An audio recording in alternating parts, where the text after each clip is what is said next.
Subscribe करें और bell दबाएं ताकि कोई खबर रह न जाए।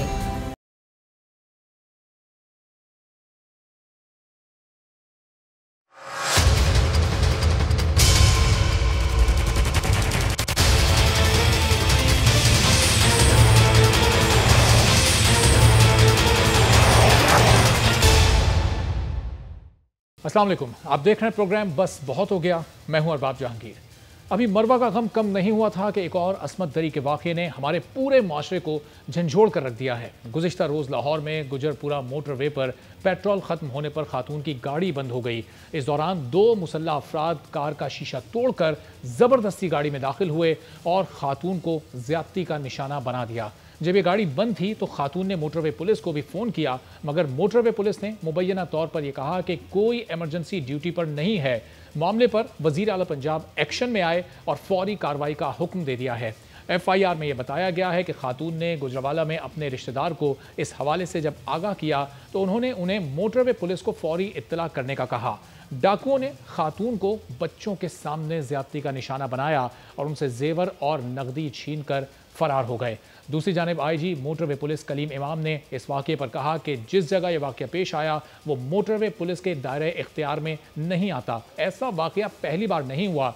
ज़रा माजी के वाक़यात पर नज़र डाली जाए तो पंजाब में साल 2016 में रेप के 4139 वाक़यात रिपोर्ट हुए। साल 2017 में 3445, साल 2018 में पंजाब में ख़वातीन के साथ ज़्यादती के 2937, जबकि साल 2019 में ख़वातीन से ज़्यादती के वाक़यात में मज़ीद इजाफा हुआ और यह तादाद बढ़कर 3387 हो गई। सूरत हाल सिंध में भी कुछ मुख्तलिफ में ज़्यादती के वाक़यात में गुज़िश्ता बरस के मुकाबले में केसेस में दुगना इजाफा हुआ है। सिंध चाइल्ड प्रोटेक्शन अथॉरिटी की रिपोर्ट के मुताबिक रवां बरस 7 माह में सिंध में 93 बच्चों को ज्यादती का निशाना बनाया गया और सबसे ज्यादा रेप केसेस खैरपुर में 18, जबकि कराची में दूसरे नंबर पर 14 बच्चों को ज्यादती का निशाना बनाया जा चुका है।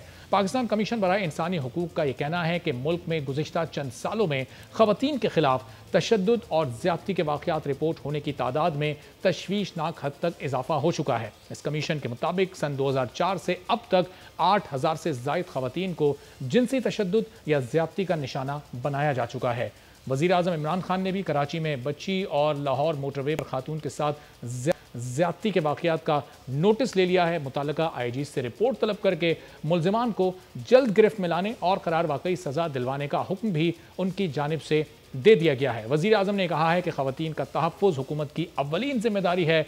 महज़्ज़ब माशरे में इस तरह की दरिंदगी कबूल नहीं है। जबकि CCPO लाहौर उमर शेख ने ज़्यादती का शिकार होने वाली खातून पर ही सवालात उठा दिए। उन्होंने कहा कि जब ये खातून अकेली ड्राइवर थी तो रात के इस पहर ये GT रोड से सफ़र क्यों नहीं कर रही थी, GT रोड के रास्ते गुजरावाला क्यों नहीं गई, ये मोटरवे पर क्यों सफ़र कर रही थी। इस पर वफाकी वज़ीर बराए इंसानी हुकूक शीरी मज़ारी साहिबा ने फौरी रद्द-ए-अमल ज़ाहिर किया और ये कहा गया कि पुलिस अफसर की तरफ से ऐसा बयान नाकाबिले कबूल है। ये अफसोसनाक सूरत हाल है। वज़ीर आज़म के नोटिस के बाद अब क्या कार्रवाई हो सकेगी, क्यों इस तरह के वाक़यात रुक नहीं रोकथाम कैसे मुमकिन है, इसी पर बात करेंगे। फिरदौस शमीम नकवी साहब पाकिस्तान तहरीक इंसाफ के सीनियर रहनुमा हमारे साथ मौजूद हैं। तारिक फजल चौधरी साहब नून लीग के सीनियर रहनुमा, वो भी हमारे साथ मौजूद होंगे।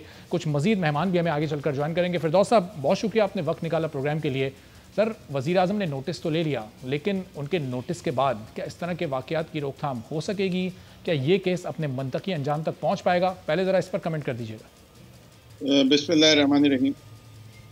पहले तो मैं कहता हूँ कि बहैसियत पाकिस्तानी मैं जो हूँ शर्मिंदा हूँ कि मेरा माशरा जो कि एक इस्लामी माशरा है, जिसमें औरत का मकाम एक ख़ास मकाम है, चादर और चार दीवारी के तहफ़्फ़ुज़ की बात होती है, लेकिन हम इस माशरे में ये वाक़यात अगर बढ़ते जाते हैं तो तशवीश भी है और हमें इसके इदराक करते हुए ये भी देखना चाहिए कि ये वाक़यात की रोकथाम कैसे की जाए।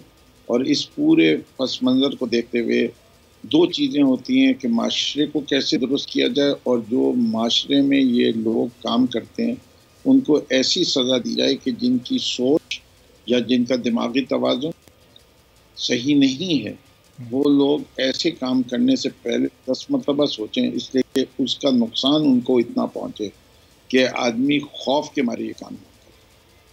हमारे बहैसियत माशरे में जो केसेस रिपोर्ट होते हैं वो मेरे ख्याल से उतने नहीं हैं जितने एक्चुअली होते हैं। सही। जैसे कि ये इतना बड़ा टैबू है कि कोई औरत हमारे यहाँ सह भी जाती है और जाके बताएगी नहीं।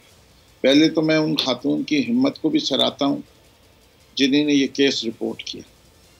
दूसरी चीज़ ये है कि आजकल मॉडर्न साइंसेस, डीएनए टेस्टिंग और कुछ ना कुछ जो कैमरास हैं उससे ट्रेस करने में और उतना वक्त नहीं लगना चाहिए जितना माजी में लगता है।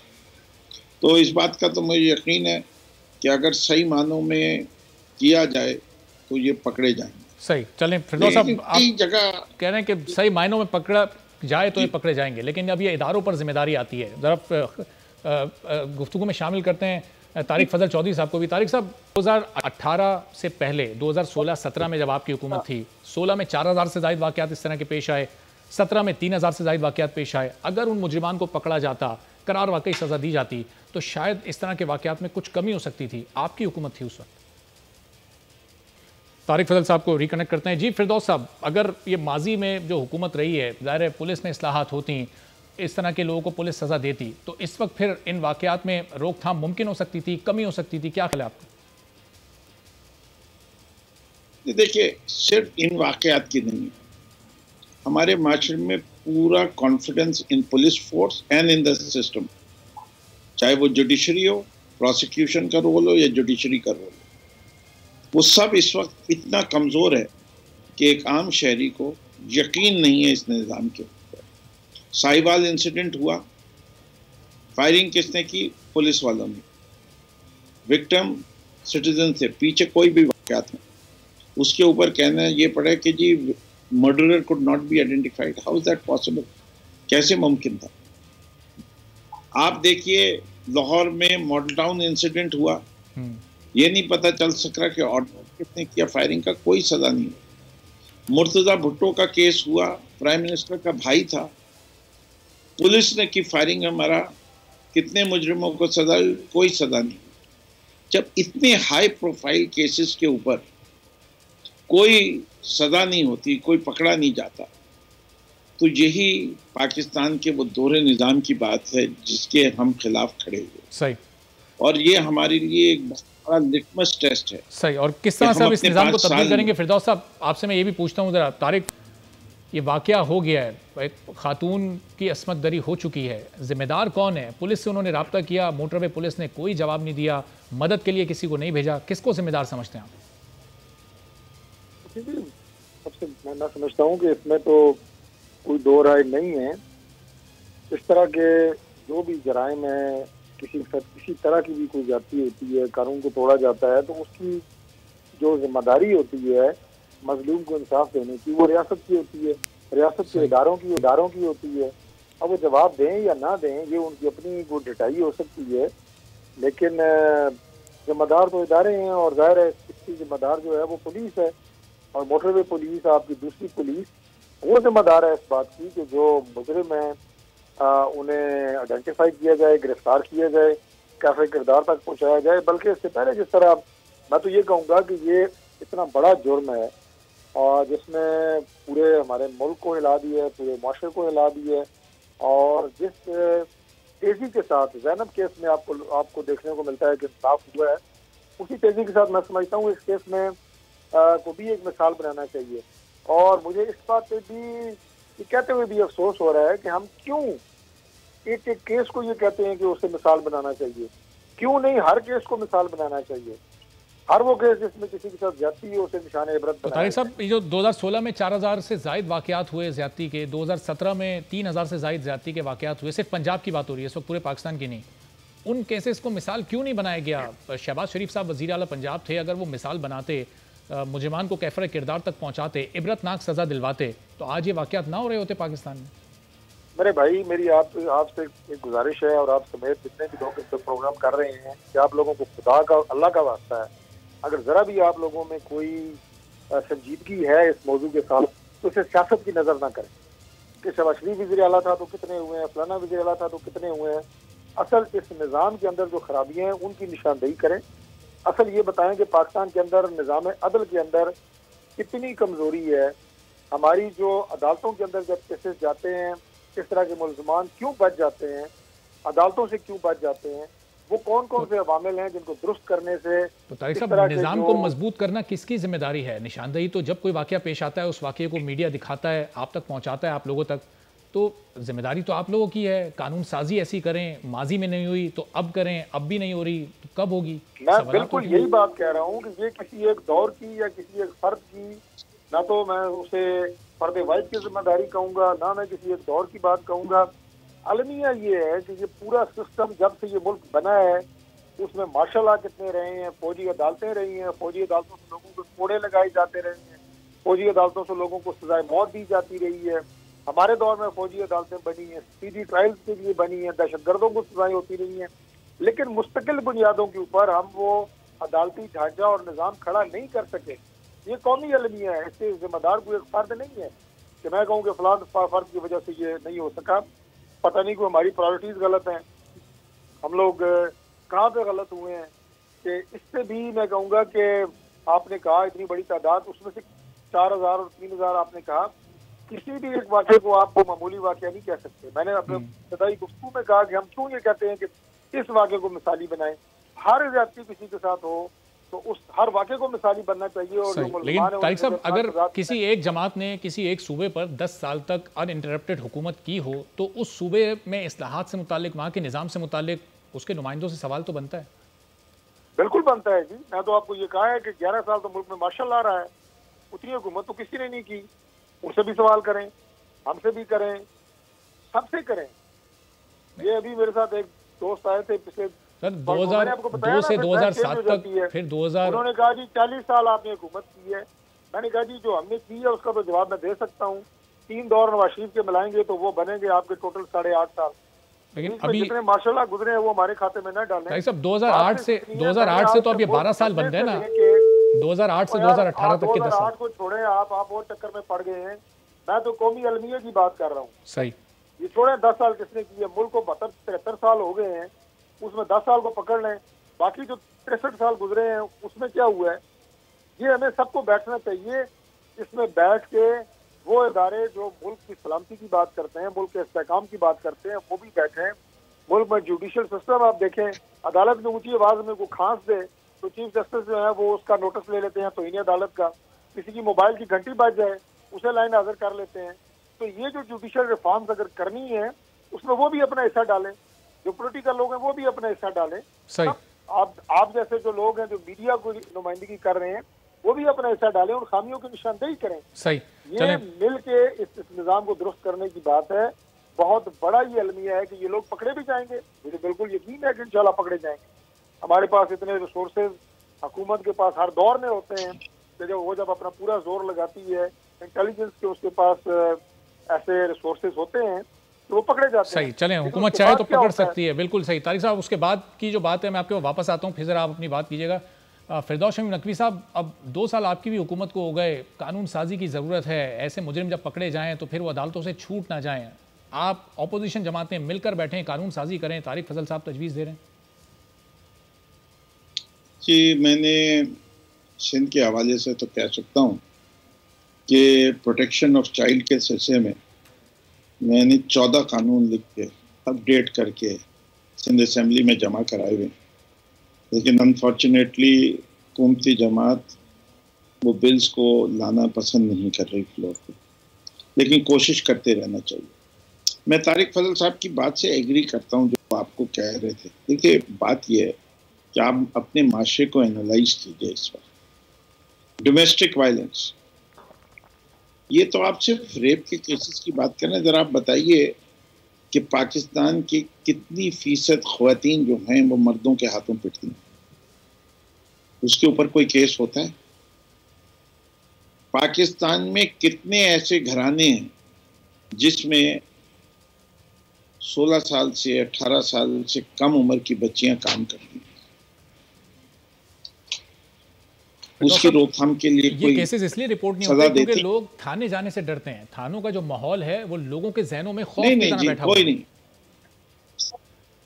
Sorry sir, I will not agree with it. एक भाई कर रहा होता है, दूसरा भाई उसको रोकता नहीं है। आपके माशरे में टॉलरेंस है इन चीजों की।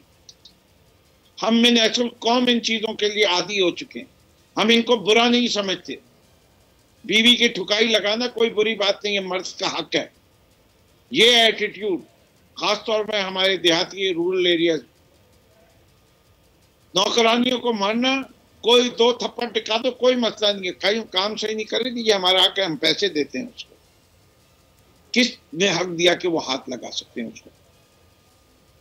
वो बच्ची तो नहीं जाएगी, वो गरीब माँ बाप की बेटी है, वो गरीब माँ बाप भी नहीं जाएंगे, वो पैसों से मजबूर हैं। वो ज्यादती का निशाना बनती है, उसको मुंह बंद कर दिया जाता है पैसे देके, किसी को मिसाल नहीं बनाया जाता।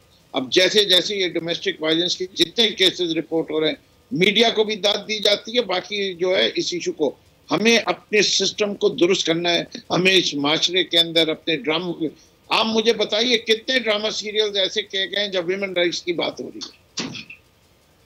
लेकिन जब तक ख्वातीन को माशी मजबूत नहीं किया जाएगा, औरत के खिलाफ जुर्म होता रहेगा। हम औरतों को जब तक इकोनॉमिकली इंडिपेंडेंट करने को तैयार नहीं होंगे, यहाँ उनको जायदाद में हक नहीं मिलता, यहाँ उनकी शादियां कुरान के साथ कर दी जाती हैं कि जायदाद ना बटे।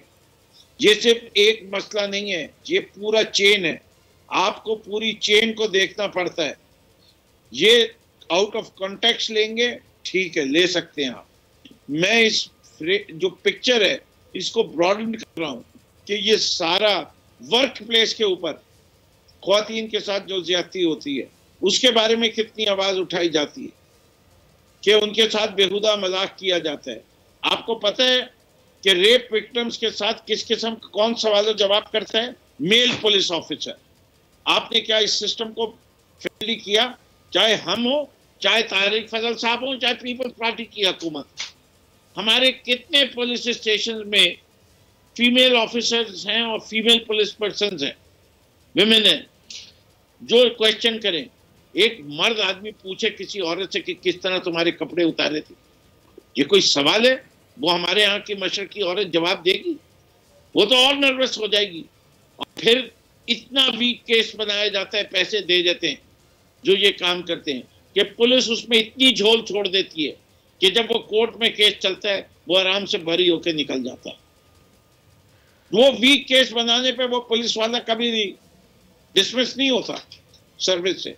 We have to identify all weaknesses in the doctor साहब, ये हमारे माशरे की और निज़ाम की जिन खराबियों की आप निशानदेही कर रहे हैं, इनको दूर करने के लिए, इनको ख़त्म करने के लिए जिम्मेदारी कौन उठाएगा? आपकी हुकूमत को भी आए 2 साल हो गए, इससे पहले 5 साल मुस्लिम लीग नून रही, 5 साल पीपल्स पार्टी रही, हर दौर जी नहीं जी। अरबाब साहब आप बिल्कुल सही कह रहे हैं। मैं आपसे वो जो जिम्मेदारी आप मुझ पे डाल रहे हैं, मैं उसको 100% कबूल करने को, मैं उससे हटता ही नहीं हूं कि ये जिम्मेदारी हमारी है। नहीं पूरी करेंगे तो ये हमारे ऊपर एक नाकामी का तमगा होगा और हमारे लिए बाइस जिल्लत होगी बात। मैं उससे हटता ही नहीं हूं ना। आप जो कह रहे हैं कि ये हमारी जिम्मेदारी है, मैं कहता हूं मैं सिर्फ उससे एक कदम आगे जा रहा हूं कि मुझे अपनी जिम्मेदारियां पूरी करनी। आप मुझे साथ दिला रहे हैं, मैं आपका मशकूर हूं। मैं इंशाल्लाह और कोशिश करके इसको बेहतर करने की कोशिश करूंगा, लेकिन साथ साथ पूरे माशरे की भी जिम्मेदारी, बिल्कुल जुडिशरी की भी जिम्मेदारी, पुलिस वालों की भी जिम्मेदारी है कि वो अपने अपने निज़ाम दुरुस्त करें। वो पुलिस अफसर कलीम इमाम साहब एक अच्छे अफसर हैं, मैं समझता हूँ कि जब ये अच्छी बात नहीं कही उन्होंने कि मोटरवे के हदूद में नहीं आया था, उनसे कोई नहीं फर्क पड़ता। गाड़ी मोटरवे पे खड़ी थी मेरे हदूद में, क्या मैं क्यों नहीं पहुंच सका उस गाड़ी के ऊपर और उस औरत को मदद दे सका? उन्होंने मोटरवे से उठा के 200 गज लेके थाने का वो हदूद खत्म हो गई कि जिस जगह रेप हुआ वो मोटरवे नहीं थी। अरे भाई, क्राइम तो मोटरवे पे हुआ है, इनिशियल क्राइम तो मोटरवे पे हुआ है, एब्डक्शन तो मोटरवे पे हुई है, उसके बाद रेप कहीं भी हुआ हो। चलें, यानी एक बड़ी जरूरत है पुलिस के निजाम में भी इस्लाहात लाने की। तारिक फजल साहब, क्या इस वाक़ये को मिसाल बनाकर अब हुकूमत ये चाहे, पुलिस के निज़ाम में इस्लाहात की कोशिश करना चाहे, तो यहाँ से वो चीज़ शुरू हो सकती है? 2 साल तो गुजर गए, इस्लाहात इस हुकूमत के मंशूर का बुनियादी हिस्सा था कि पुलिस के निज़ाम में इस्लाहात लाएंगे, अब क्या इसकी शुरुआत हो सकती है? पहली बात तो ये है जी कि किसी वाक़े का इंतज़ार नहीं करना चाहिए कि खुदा न खास्ता कोई अंदोनाक और भयानक वाक़या हो और उसके बाद हम ये सोचें कि अब रिफॉर्म करने की ज़रूरत है।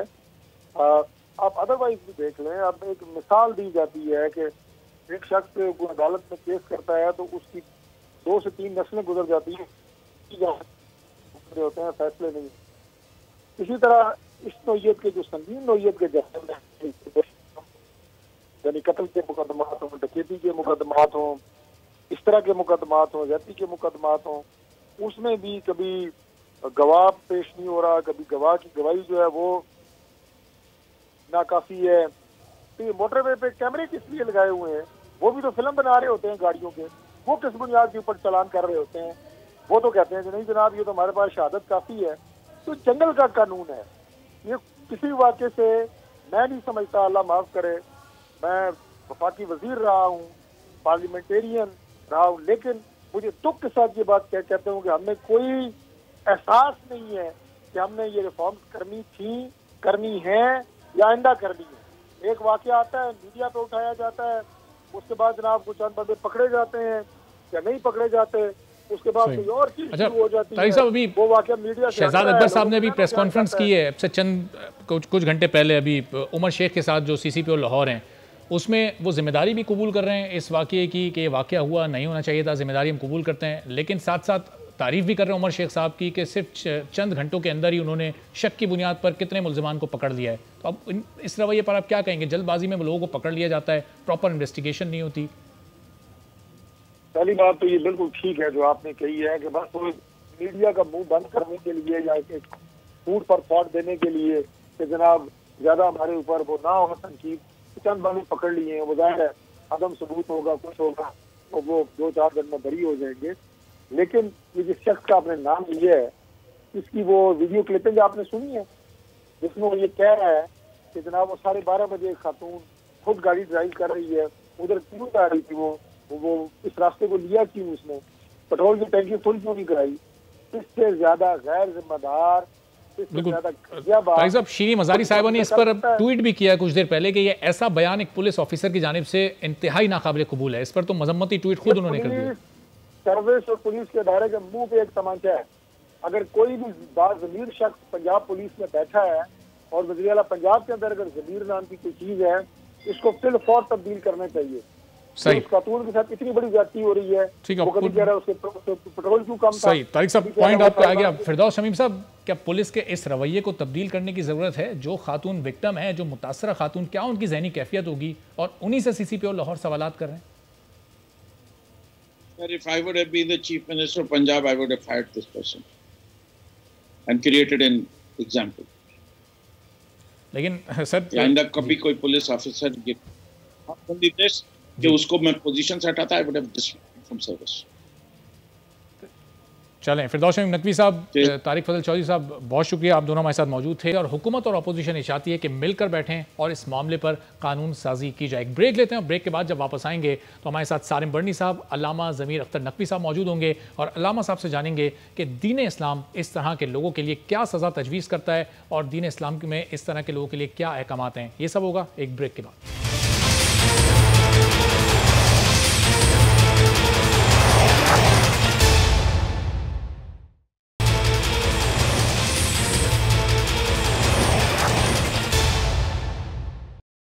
प्रोग्राम में एक बार फिर आपको खुशामदीद कहते हैं। और लाहौर में जो अफसोसनाक वाक़या पेश आया उस पर ब्रेक से पहले फिरदौस शमीम नकवी और तारिक फजल साहब से गुफ्तगू कर रहे थे। हुकूमत का और अपोजिशन का मौक़िफ़ तो इस सूरत हाल में आपने जाना।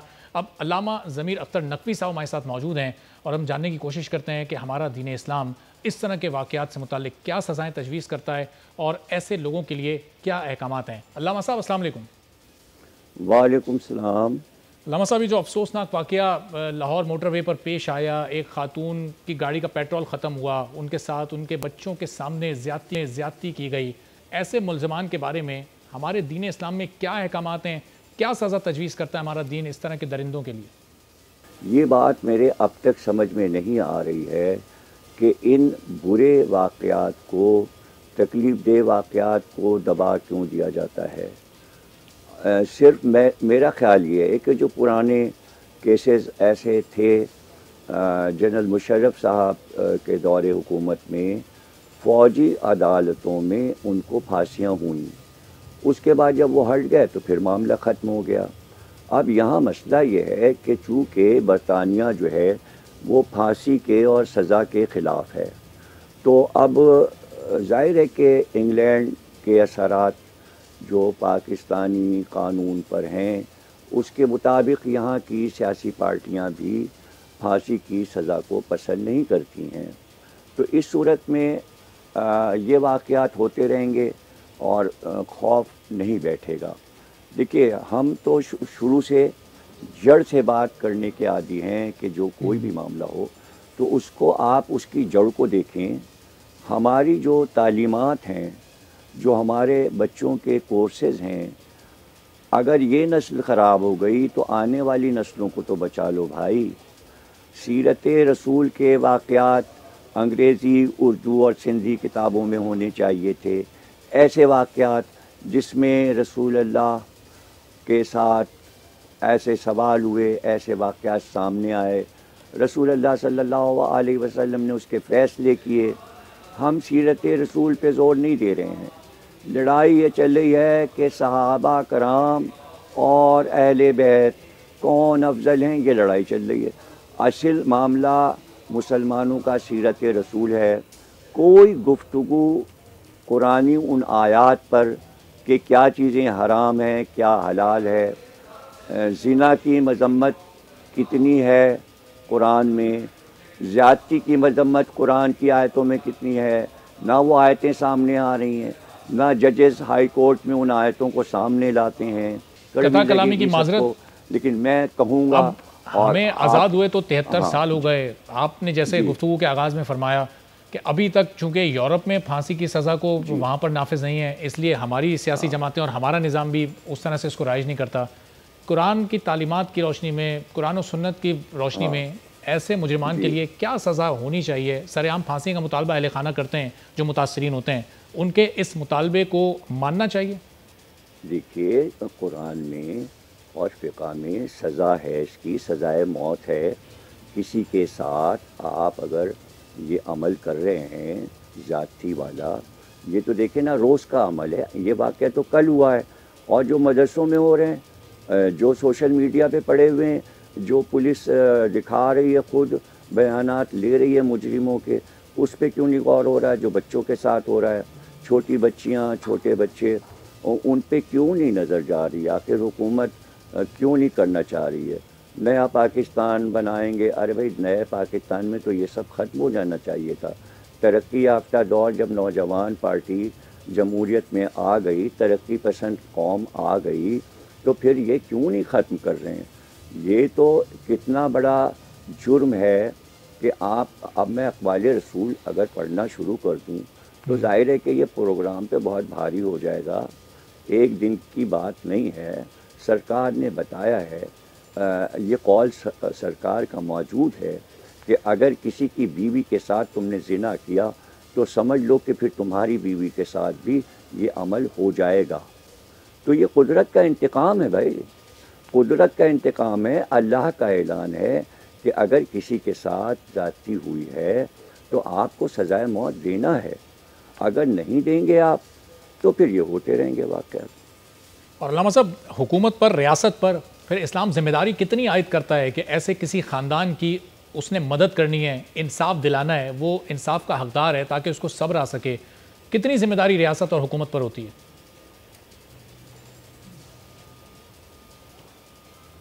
देखिए, बहुत ज़्यादा है वाक़या।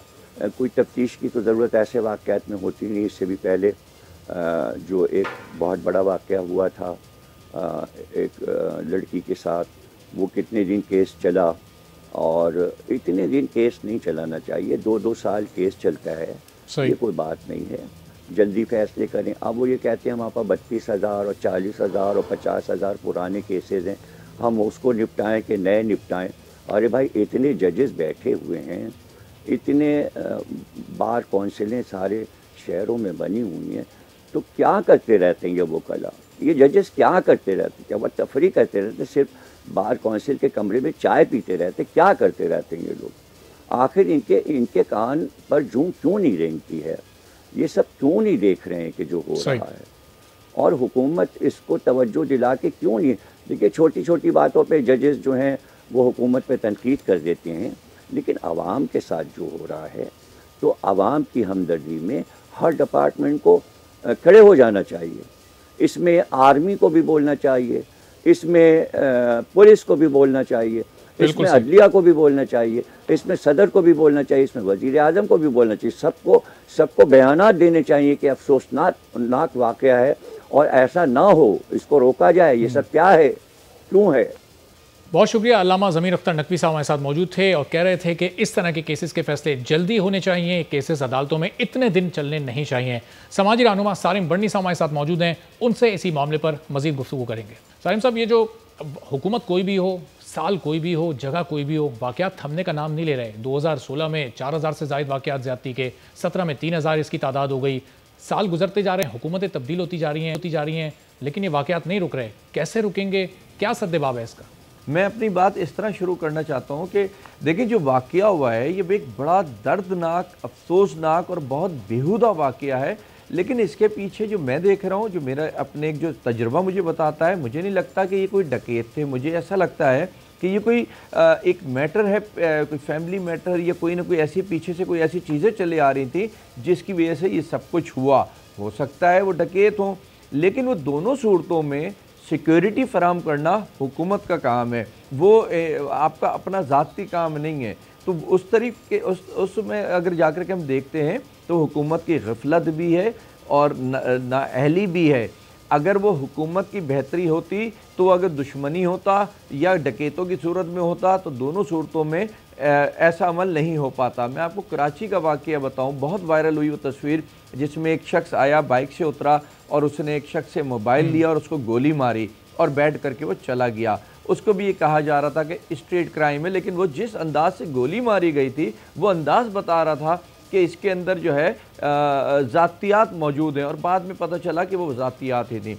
इसी तरीके से अगर इन खातून के हवाले से बात की जाए तो जिस तरीके से ज़बरदस्ती की गई, और डकैत जो होते हैं वो लूटते हैं और भागते हैं, डकैत की अपनी जान पे बंधी हुई होती है। जब डकैत अगर लूट के नहीं भाग रहा और इतने आगे अमल तक के जा रहा है तो इसका मकसद ये कहीं ना कहीं ज़ातियात है मौजूद, और इंशाल्लाह वो सामने आएगा। लेकिन दोनों सूरतों में ये मैं अपनी सिर्फ एक अपने आप को बोलने के लिए, मुतमईन करने के लिए वे पे लेकर के गया हूँ, लेकिन दोनों सूरतों में हुकूमत का काम है, हुकूमत लोगों को तहफ़्फ़ुज़ फराहम करे। सवालात भी बहुत सारे उठते हैं, जिस एंगल से आप सोच रहे हैं वो लोग, उनके पास वहाँ बाढ़ जो लगी होती है उसको काटने के आलात भी मौजूद थे, फिर इत्मीनान से उन्होंने अच्छा खासा टाइम वहाँ गुजारा। उस जगह पर क्या CCTV कैमराज मौजूद नहीं थे जिसकी मदद से हुकूमत उन तक पहुँच सके? पुलिस मदद को नहीं आई। तो ये सवालात तो बहुत सारे, शकूक व शुबात तो बहुत सारे इसमें जन्म ले रहे हैं। जी हाँ, देखिए ये कहना कि जी रात को 12 बजे 1 बजे औरत कैसे निकली है, वो ठीक है, वो माहौल के हिसाब से ठीक है, लेकिन तहफ़्फ़ुज़ 24 आवर्स का होता है। हुकूमतों को तहफ़्फ़ुज़ देना चाहिए। फिर उस जगह अगर वो खातून गई है, हो सकता है उसको ब्लैकमेल करके उस जगह पे बुलाया गया हो, उसका पेट्रोल कितना हो ना हो ये अल्लाह बेहतर जानता है, ब्लैकमेल की जा रही हो औरत को। आजकल बहुत ज़्यादा औरतें ब्लैकमेल होती हैं, कहीं ऐसा कोई अंसर ना हो उसके अंदर, या कोई फैमिली ही का मेंबर ना हो, शोहर हो या कोई रिश्तेदार हो, जिसकी वजह से कोई साहब अगर गुज़िश्ता चंद रोज़ में हम देखें तो ये एक वाक़या कराची में मरवा वाला पेश आया जिसमें उस बच्ची को ज़्यादती के बाद मार दिया गया। कल भी एक बच्ची सुबह अगवा हुई, रात में शाम में वो बाजियाब हुई। अब ये वाक़या पेश आ गया। ये हमारा माशरा, ये जहनियत, ये माइंडसेट किस तरफ जा रहा है हमारा माशरा? देखिए माशरा तो अब है ही नहीं जिसको हम कहें किस तरफ जा रहा है। माशरे के हिसाब से तो हम बहुत अच्छे होते अगर माशरे की बात करते। माशरा तो रहा ही नहीं। हम सब एक दूसरे की किरदार कशी पे आ गए हैं, हम सब एक दूसरे को चोर कहने पे आ गए हैं। हमारी सबसे बड़ी जो आज मैं बुराई देख रहा हूँ दुनिया में, मैं जाता हूँ ऐसा लगता है अभी तो जीने का वक्त है, अभी तो ज़िंदगी और देखनी है, दुनिया और बहुत बुलंदियों पे, तरक्कियों पे जाएगी। और जब वापसी आते हैं पाकिस्तान तो ऐसा लगता है कि अब तो बस क़यामत के अंदर हम आ गए, क़यामत आने वाली है, कि बल्कि क़यामत लेट हो गई आने के अंदर। तो इसका मकसद ये है कि हमारे अंदर खराबियां हैं, हमने अपने माशरे को, इस खराबी को जो माशरे की और निज़ाम की खराबियां हैं इनको दूर करने में हुकूमत का बड़ा अहम किरदार है। बहुत शुक्रिया। सारिम बर्नी साहब हमारे साथ मौजूद थे। ब्रेक का वक्त हुआ है। ब्रेक के बाद जब वापस आएंगे तो एडमिनिस्ट्रेटर कराची इफ्तिखार शलवानी साहब हमारे साथ मौजूद होंगे। उनसे जानेंगे कि कराची के चैलेंजेस से निपटने के लिए उनके पास क्या प्लान है और अपने दौर में दूध की कीमत को वो सरकारी सतह यानी 94 रुपये पर बरकरार क्यों नहीं रख सके। एक ब्रेक के बाद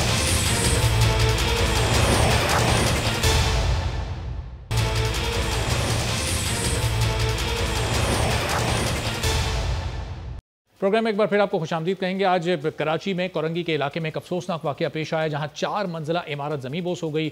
वहां पर इमदादी कार्रवाइयाँ जारी हैं, मलबा हटाया जा रहा है और कराची में आगे के जो प्लान्स हैं उस पर भी कुछ बात करनी है। इफ्तिखार शलवानी साहब, एडमिनिस्ट्रेटर कराची, हमारे साथ मौजूद हैं। इफ्तिखार साहब, बहुत शुक्रिया आपने प्रोग्राम के लिए वक्त निकाला। सर, आगे कराची में क्या, क्योंकि चैलेंजेस बहुत ज़्यादा हैं, मसाइल बहुत ज़्यादा हैं, वसाइल बहुत कम हैं, क्या करने वाले हैं आगे आप, क्या प्लान्स हैं आपके पास?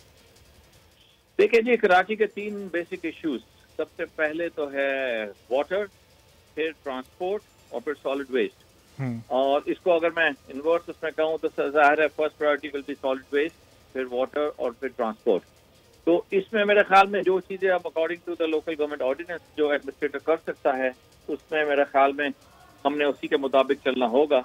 और उसमें एक ज़माने में KMC के पास सॉलिड वेस्ट सप्लाई थी, लेकिन अब हमारे पास वो नहीं है, तो इसलिए वो अब कुछ DMCs के पास हैं और कुछ सॉलिड ये जो मैनेजमेंट बोर्ड है वो कर रहा है। सही, अच्छा तो इसमें जी कंटिन्यू कीजिएगा। जी नहीं, उसमें मैं ये कहूँगा कि इसमें जो चीज़ हमारे पास है, जिसमें हम स्ट्रीट लाइट, फुटपाथ, रोड्स की इम्प्रूवमेंट कर सकते हैं और पार्क हमारे पास हैं, उसमें I think this is a big challenge for us. आपने देखा है कि पिछला हमने 2 साल जो है कराची में एज कमिश्नर हमने PSL पे कराची को बहुत खूबसूरत बनाया।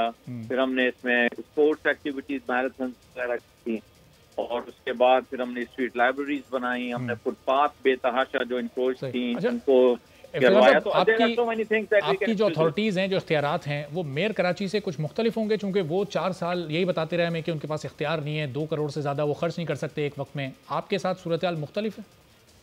देखिए, मैं उस पर I would not like to comment on that. मेरा एक डिफरेंट फाइल है, इसलिए मैं अपने आप को जो मुझे हुकूमत की तरफ से मैंडेट है और जो according to the local government ordinance जो मेरा मैंडेट है, मैंने उसी पे चलना है और उसी पे मैंने अमल दरामद करना है। अच्छा, सिंध गवर्नमेंट से आपको फंड्स रिलीज हो रहे हैं? चूंकि वो ये भी शिकायत करते थे उनको फंड्स नहीं दिए जाते, सिर्फ तनख्वाह की मद में पैसे दिए जाते हैं। आपको फंड्स मिल रहे हैं? श्योरिटी है? मेक श्योर किया? एक हमारा डेवलपमेंट बजट है जो हमारी ADP स्कीम्स होती हैं और वो मेरे ख्याल में हमारी वो ही है कि 2 करोड़ तक उसकी लिमिट होती है। तो उसमें आप अगर छोटी बहुत इम्प्रूवमेंट आप कर सकते हैं, लेकिन जाहिर है नथिंग बिग और कोई मिरेकल या बड़ा आप चेंज नहीं कर सकते। बट स्टिल अगर आपके पास जो लिमिटेड रिसोर्सेज हैं और उसमें अगर आप पब्लिक प्राइवेट पार्टनरशिप के उसमें you can still there is a lot of things that you can do. तो सर, इसका मतलब जो ये एलोकेटेड बजट है, इसमें रहते हुए भी काम किया जा सकता है, यही कह रहे हैं आप? मतलब मैं आपको कहूँ, एज अ कमिश्नर कराची मेरे पास ना कोई बजट था, ना मेरे पास कोई प्रोजेक्ट थे, ना मेरे पास कोई बड़ा डेवलपमेंट पोर्टफोलियो था। Still I wanted to do something, I did. तो अगर आप करना चाहें तो आप कर सकते हैं। अच्छा सर, ये जो आज जो बिल्डिंग अब कोरंगी में गिरी, 4 मंजिला वो बिल्डिंग बना दी गई, 80 गज का प्लॉट था, ग्राउंड+1 की वहाँ पर जो अप्रूवल होती है वो थी, फिर ये बिल्डिंग बन गई, 2.5 साल पहले इसका नक्शा पास हो गया, SBCA की इन्वॉल्वमेंट भी इसमें है। कुछ अभी इस पे वर्किंग किया आपने? कुछ देखिए जी, this is not, unfortunately this is not the first time. ये पिछले 2 साल में मैंने देखा है कि ये लियारी में हुआ, फिर गार्डन में हुआ, टिम्बर मार्केट में हुआ और गोलीमार में हुआ था, और ये मेरे ख्याल में 4था या 5वां वाकया है। इसमें जाहिर है जी, ये नक्शा ये पास कराते हैं ग्राउंड+1 का और फिर ये ग्राउंड+3, ग्राउंड+7 तक ले जाते हैं। तो ये इसमें जो ओनर और बिल्डिंग अथॉरिटी वाले लोग सब शामिल हैं। हमने काफ़ी दफ़ा इनके खिलाफ FIR भी की हैं और उसका जो है, लेकिन फिर रिजल्ट ये होता है कि उन्हें सज़ा नहीं मिलती और या फिर वो अपनी बेल वगैरह करवा लेते हैं। उसमें ज़ाहिर है हमारा कोई फिर हाथ नहीं होता उसके अंदर। तो सर, इसका मतलब वो जो पिछले 4-5 वाक़यात पेश आए, अगर उन पर लोगों को पकड़ा जाता, सज़ाएं दी जाती, जो SBCA के इन्वॉल्व लोग हैं, तो शायद ये वाक़या पेश नहीं आता, इस तरह का बच्चा जा सकता था अगर किसी को सज़ा दी जाती तो। देखिए, अब मैं वही आपसे कह रहा हूँ कि अगर आप एडमिनिस्ट्रेटिवली थोड़ा ये जो गवर्नमेंट की और जुडिशरी और हमारा जो एक पूरा एक साइकिल है कि हम तो एक्शन लेते हैं, लेकिन सजा एडमिनिस्ट्रेशन नहीं दे सकती, सजा कोर्ट्स ऑफ लॉ ने देनी है और जो भी होता है। तो आप FIR तो हमने सबकी ये तमाम 3-4 FIR हुई थी, लेकिन सजा देना एडमिनिस्ट्रेशन का काम नहीं है। सजा देना ना कमिश्नर का काम है ना एडमिनिस्ट्रेटर का काम है, सजा अदालत। सही। अच्छा सर, आपके जब आप कमिश्नर कराची थे उस दौर से मुतालिक एक सवाल आपसे बार बार होता है, दूध की कीमत 94 रुपये हुकूमत ने मुकर्रर की, 120 रुपये हर दुकान पर मिल रहा है, आप भी 120 ही खरीदते होंगे, तो उस पर इम्प्लीमेंट नहीं हो सका, उसकी क्या वजह है? देखिए, ये चीज़ कल भी वो प्रेस कॉन्फ्रेंस में ये चीज़ आई थी और मैंने हमेशा ये चीज़ बताई कि जब मैंने as a commissioner Karachi charge लिया था, दूध की कीमत 94 रुपये थी और जब मैंने चार्ज छोड़ा, जब भी ऑफिस चुरा, अब उस 2 साल में मेरे पर जितना प्रेशर डाला गया था और मेरे पूरे स्टाफ और इवन मेरे ऑफिस को भी काफ़ी ज़्यादा मतलब इंसेंटिव देने की कोशिश की, आप कीमत बढ़ा दें और ये, लेकिन हमने वो कीमत नहीं बढ़ाई, जिससे एक बहुत बड़ा एक समय का एक माफिया है जो अब तक मेरे ऑफिस और खिलाफ था कि आप जी कीमतें नहीं बढ़ा रहे, हमने नहीं बढ़ाई। और जिन्होंने फिर 120 रुपए जबरदस्ती बेची, उनकी दुकानें भी हमने सील की, उनको सजाएं भी दी, उन्हें जेल भी भेजा। तो अगर ये आप समझते हैं कि ये एक्शन नहीं था तो फिर पता नहीं एक्शन क्या होता है। लेकिन सर ऑफिशियल कीमत तो आज भी 94 रुपए ही है और दूध हर दुकान पे 120 रुपए मिल रहा है, उस वक्त भी तो गलत देख मेरी टीम ने लिया था और अभी भी इंशाल्लाह जो नए कमिश्नर साहब हैं वो इस पे एक्शन लेंगे और हम इंशाल्लाह ये तमाम दूध वाले जो महंगा बेचेंगे इनको जेल भेजेंगे और इनको जुर्माने करेंगे। अच्छा, इस पर्टिकुलर चीज़ को बेस बना के ये सवाल भी किया जाता है कि ज़ाहिर है एक उस चीज़ पे आप इम्प्लीमेंट नहीं करा सके तो एज एडमिनिस्ट्रेटर तो बहुत बड़ी पूरे शहर की जिम्मेदारी आपके ऊपर है, किस तरह से उसको पूरा करेंगे, ये तो बड़ा चैलेंज है। नहीं, बस बड़ा चैलेंज है जी, बड़े चैलेंज को इंशाल्लाह कबूल करेंगे और कोशिश की जाएगी कि जो एक टारगेट्स हैं, जो माइलस्टोन करने हैं, वो डेफिनेटली विल डू दैट। सही। और ये आप जो आपके पास अब सिंध हुकूमत से आपको कोई शिकायत तो नहीं है, क्योंकि ज़ाहिर है वही आपको लेकर आए, ऐसा तो नहीं 2-4 माह में जिस तरह मेयर कराची शिकायत करते थे कि मेरे पास बजट नहीं है, अथॉरिटीज़ नहीं है, जब काम ना हो सके तो आप भी ये बात कर रहे हो कि मेरे पास भी बजट नहीं है, अथॉरिटीज़ नहीं है। मेरा जी जो मेरे बस में है मैं इंशाल्लाह करूँ। तो लेकिन सर वही, जब आप एक चीज़ पे इम्प्लीमेंट नहीं उस वक्त करवा सके, अपनी अथॉरिटी आप उस वक्त प्रैक्टिस नहीं कर सके, तो एज एडमिनिस्ट्रेटर तो और ज़्यादा मुश्किलात आपके लिए खड़ी हो जाएंगी। किस तरह से अपनी चीज़ों को इम्प्लीमेंट करवाएंगे जब एक छोटी सी कीमत नहीं इम्प्लीमेंट हो सकी? नहीं, जो मेरे बस में है, जो मेरी अथॉरिटी होगी, जो मुझे लीगल मैंडेट है, उसके मुताबिक मैं जो इंशाल्लाह कोशिश करूंगा उसको इम्प्लीमेंट करवाऊंगा। अच्छा, ये जो इस वक्त सड़कों का हाल हुआ है कराची का, ये सब आपके मैंडेट के अंदर आ रहा है, आपकी अथॉरिटीज़ में आ रहा है, ये इसकी कारपेटिंग वगैरह आपके अंदर हमारे पास हैं और चंद जो हैं कुछ DMCs के हैं, कुछ प्रोविंशियल गवर्नमेंट कर रही है, डिवाइडेड है तकरीबन, कुछ सड़कें हैं हमारे पास, कुछ दूसरे डिपार्टमेंट्स के पास। और सर आपके पास कौन कौन सी, अगर चंद सड़कों के आप नाम बता सकें जिन पर आपको काम करना है? मतलब उसमें इंटर डिस्ट्रिक्ट जितनी भी रोड्स होती हैं उनकी इम्प्रूवमेंट और उनकी रिपेयर, उनके पैच वर्क, वो तकरीबन हम करने होते हैं हमने, तो उसको इंशाल्लाह हम इम्प्रूव करेंगे। उसमें कुछ स्कीम्स भी हैं कि किस रोड्स हैं, उनके फुटपाथ, उनकी स्ट्रीट लाइट, और उनको इंशाल्लाह बेहतर बनाएंगे। और जो पानी का आपने इब्तिदा में मसला बताया कि ज़ाहिर सबसे बड़ा मसला पानी और ट्रांसपोर्ट का है, और ट्रांसपोर्ट का तो कोई प्लान आज तक सिंध गवर्नमेंट अपने 12 साल दौर में ला ही नहीं सकी, क्या प्लान हैं आपके ट्रांसपोर्ट को लेकर? वो जी उसमें ज़ाहिर है जो हमारे पास अगर इम्प्रूवमेंट के लिए विद इन कराची कुछ हुई तो there will be some proposals, और उन प्रपोजल्स को इंशाल्लाह डिस्कस करेंगे और वो अप्रूव हुए तो इंशाल्लाह उनका इम्प्लीमेंट भी जाएगा। और सर इफ्तिखार साहब, MKM की जानिब से एक बड़ा इल्ज़ाम जब से आपकी तैनाती हुई है लगाया जा रहा है कि जी कराची का एडमिनिस्ट्रेटर कराची का ही होना चाहिए, कोई उर्दू बोलने वाला होना चाहिए, तो उनको भी आप ज़ाहिर आपको रिस्पॉन्ड करना पड़ेगा, क्या जवाब है आपका? I am a professional civil servant जी, मैंने पूरे पाकिस्तान में सर्व किया है, तो आई कैन सर्व एनीवेयर। ये सिविल सर्वेंट के लिए कोई क्राइटेरिया नहीं होता। I can serve in Peshawar, I can serve in Quetta, I can serve in Lahore, और ये मैंने सब पूरे पाकिस्तान में सर्व किया है, तो कोई ये दैट्स नॉट। तो सर जहाँ भी ज़ाहिर है एज सिविल सर्वेंट सर्व करते हैं कोई भी इंसान, तो उसको वहाँ के इश्यूज़ का भी पता होना चाहिए, इदराक होना चाहिए। कराची के तमाम मसाइल को आप समझते हैं, आपको आइडिया है? बस जी जितना एक्सपीरियंस है एज अ सिविल सर्वेंट, तकरीबन 25-26 साल की सर्विस का, इंशाल्लाह कोशिश करेंगे उस समझ से कराची के मसले हल कर सकें। चलें इफ्तिखार साहब, अब तो आप एडमिनिस्ट्रेटर बन गए, अब तो बहुत ज़्यादा आपके पास इख्तियारात हैं। अब दूध की कीमत 94 रुपये हो जाएगी जो सरकारी तौर पर अभी तक मुकर्रर है? अब मेरे दूध की कीमत से कोई ताल्लुक नहीं, जब तक मैं था मैंने इंश्योर किया कि 94 थी और 94 रहेगी, और इसको नहीं बढ़ाया मेरे टेन्योर में। इंशाल्लाह ये नहीं बढ़नी चाहिए, यही रहनी चाहिए, और जो महंगा बेच मिलनी चाहिए। चलो, thank you so much sir. Iftikhar Shilwani साहब बहुत शुक्रिया, उनसे गुफ्तगू कर रहे थे। इफ्तिखार शिलवानी साहब कह रहे थे कि उनके दौर में जब तक उन्होंने अपना ओहदा छोड़ा तो दूध की कीमत 94 रुपये ही थी, लेकिन लोगों ने देखा कि उस वक्त भी कीमत 94 रुपये नहीं थी, जहाँ कहीं 110 और कहीं 120 रुपये दूध मिल रहा था। आखिर में जाते जाते एक फुटेज आपको दिखानी है कि एक अदालत से जहाँ पुलिस की पहरादारी होती है, वहाँ से किस तरह एक ऐसा मुलजिम जो कि अनकरीब मुजरिम भी हो सकता है, किस तरह से वो फ़रार हो गया। एक ऐसे शख्स की जिसकी ज़मानत अदालत की जानिब से मनसूख हो गई, मुस्तरद हो गई, वो किस तरह निकलते हुए पुलिस वालों के सामने वहाँ से निकल गया। ये फुटेज में भी इस पर आप देख रहे हैं वो मनाजिर कितनी आसानी के साथ ये शख्स आदिल ज़मान जो मुरीद अब्बास कत्ल केस में नामजद है, इसकी ज़मानत को अदालत की जानिब से मुस्तरद कर दिया गया। ये अदालत की राहदारियों से होता हुआ बाहर की जानिब जा रहा है, कोई इसको रोकने वाला नहीं है।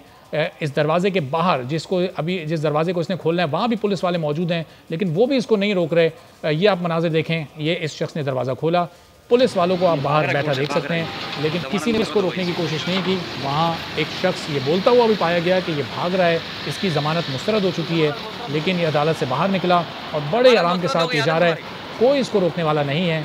पुलिस की बड़ी तादाद यहाँ मौजूद है। यहाँ पर ये अदालत है जिसके ये मनाजिर हैं, यहाँ पर पुलिस की कारकर्दगी का ये हाल है, तो फिर बाकी शहर का अल्लाह ही हाफ़िज़ है।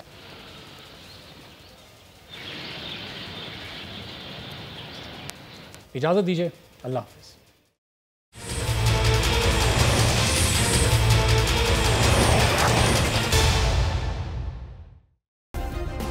सब्सक्राइब करें और बेल दबाएं ताकि कोई खबर रह न जाए।